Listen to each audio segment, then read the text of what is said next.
الحمد لله رب العالمين والصلاة والسلام على خاتم النبيين وعلى آله وصحبه أجمعين أما بعد فأعوذ بالله من الشيطان الرجيم بسم الله الرحمن الرحيم قال الله تعالى في سورة يونس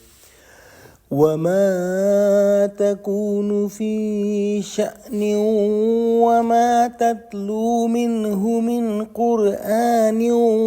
ولا تعملون من عمل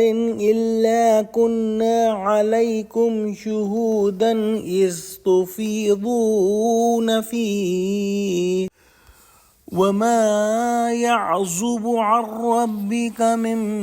مثقال ذرة في الأرض ولا في السماء ولا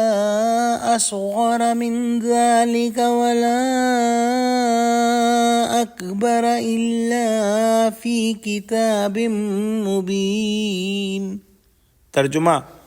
اور تم جس حال میں ہوتے ہو یا قرآن میں کچھ پڑھتے ہو یا تم لوگ کوئی اور کام کرتے ہو تو جب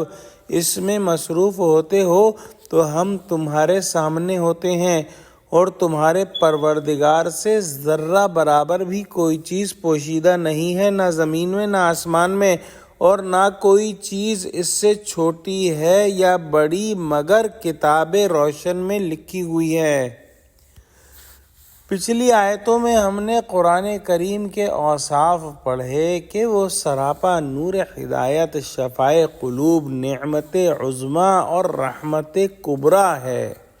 پھر اشارہ ہوا کہ ہدایت و بصیرت کی ایسی صاف روشنی کو چھوڑ کر لوگ اپنے اوہام و خیالات کے اندھیرے میں بھٹکتے پھرتے ہیں اور خدا پر افطرا کر کے اس کے فضل اور انعام کی ناقدری کرتے ہیں۔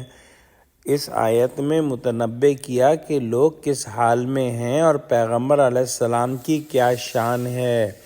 آپ شب و روز مالک حقیقی کی وفاداری، ہمدردی خلائق کی جن شون عظیمہ کے مظہر بنتے ہیں،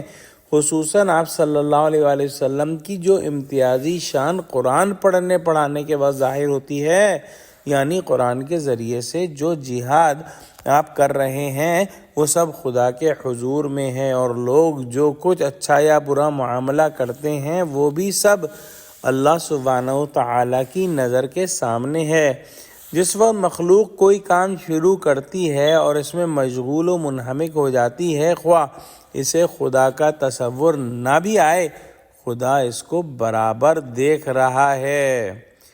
زمین و آسمان میں کہیں ایک ذرہ برابر یا اس سے چھوٹی بڑی چیز نہیں جو اللہ سبحانہ و تعالیٰ کے علم محیط سے غائب ہو، بلکہ علم الہی سے نیچے اتر کر تمام ما کان و ما یکون کا حال کتاب مبین یعنی لوح محفوظ میں درج ہے،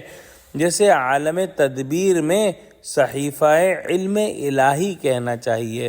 جب اللہ سبحانہ و تعالیٰ پر کوئی ادنا سے ادنا چیز پوشیدہ نہیں تو ان مکذبین، جھٹلانے والوں کے معاملات و احوال کیسے مخفی رہ سکتے ہیں؟ پھر روز جزا کی کارروائی کے متعلق یہ خیال کر رہے ہیں، وہ خوب سمجھ لیں کہ ان کی ہر چھوٹی بڑی حرکت اللہ سبحانہ و تعالیٰ کے سامنے ہے، وہاں کوئی خیانت اور چوری نہیں چل سکے گی، ہر عمل کی سزا مل کر رہے گی، اور جس طرح دشمنوں کے معاملات اس کے سامنے ہیں، ان کے مقابل دوستوں کا ذرہ ذرہ حال بھی اس کے علم میں ہے۔ اگلی آیت میں انہی خوش نصیبوں کو بشارت سنائی گئی ہے۔ دعا کرتے ہیں کہ اللہ سبحانہ و تعالی ہم کو قرآن کا فہم عطا فرما، ہم کو سچوں سے جوڑے اور ہم کو صراط مستقیم پر قائم فرما دے، آمین۔ وآخر دعوانا الحمد للہ رب العالمین، والسلام علیکم ورحمۃ اللہ وبرکاتہ۔